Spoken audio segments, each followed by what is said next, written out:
with several questions relating to the different sorts of materials that have been used as support for writing through history. As a matter of fact, one could state that any material able of offering a relatively flat surface has been utilized as a support for writing, but also that the degree of literacy in any given society determines what sort of writing materials that society will use. A scarcely literate society tends to write on durable and resilient materials, while a highly literate society uses materials cheap and abundant, but also perishable. And as a consequence, it might happen that more written pieces have been preserved from a low literate society than from a highly literate one. Depending on the origin of the materials utilized to receive writing, we can divide them broadly in materials of mineral, vegetal, or animal origin. The first category includes stones and metals. Marble and bronze have been used in practically every culture for display writing. In the Greek and Roman world, documents such as laws, official decrees, and international treaties were usually copied in this type of support because of their inalterable nature. In another video, we have mentioned gold and lead as writing supports. Lead, as a matter of fact, is highly appropriate because it is very malleable, and it is quite easy to turn it into thin plates where one could write without difficulty just by scratching the plates with a hard and pointy instrument like an awl. Apart from the damnation tablets that we will see in another segment, we have, made of lead, a series of some small codices of 7 or 8 leaden leaves, each written in Greek and Hebrew, that were found not long ago in the Jordan Desert near the borders with Israel and Syria. It is possible that these small codices date from the 1st century or the 2nd century AD, but their authenticity has been contested. From the Visigothic kingdom of Spain in the 6th and 7th century, we have slate tablets written with a pointy and hard instrument. The exemplars preserved are not many, but some of them contain quite charming school exercises of writing and arithmetics. And all sorts of domestic objects were recycled to receive writing. Among them all, the ostraca deserve special attention. They are small pottery fragments on which the citizens of Athens voted on who should be exiled from the city. From ostraca, the present term ostracism derives. Of course, walls have always been kind of a magnet for graffiti. From the 1st century BC to the 4th century AD of Rome, we have imprecations, accounts, names, and all sorts of messages written on walls. Probably you have heard of the graffiti of Pompeii, since they are especially famous.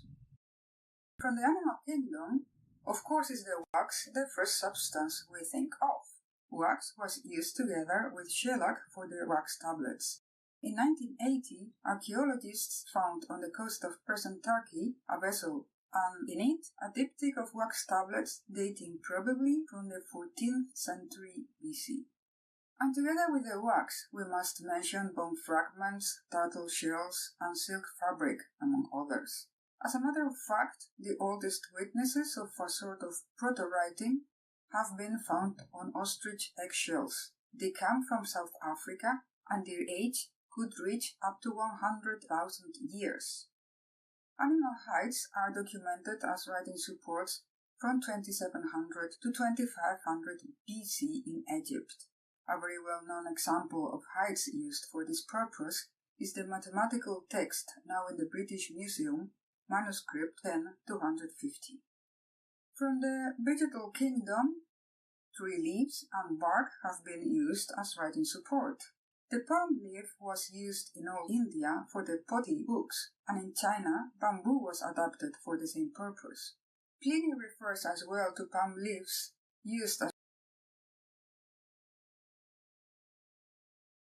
for tree bark, we have only some allusions, mostly referred to the linden tree, whose inner layer, called liber, was thought to be very appropriate for receiving writing.